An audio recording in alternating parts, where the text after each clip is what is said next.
Breaking news. Breaking news. Breaking news. Maroc, la course contre la montre se poursuit. Merci de rester sur CNN. Breaking news. Breaking news.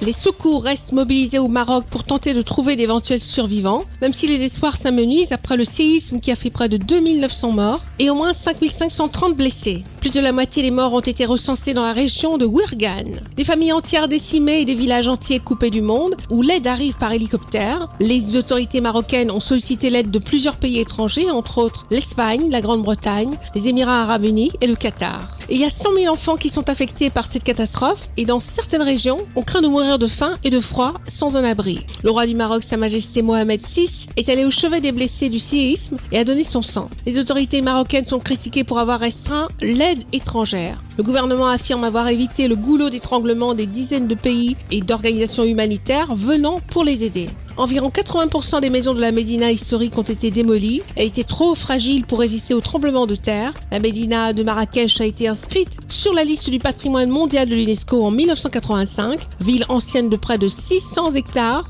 enserrée dans ses remparts de terre depuis le XIIe siècle. Merci d'être sur CNN, la télévision autrement. Les programmes se poursuivent. Retrouvez toute l'actualité afro-mondiale en ligne et en multidiffusion sur CNN, C-Web Info et plateformes digitales, Facebook, YouTube, Instagram et en simultané sur Radio Voltage 2.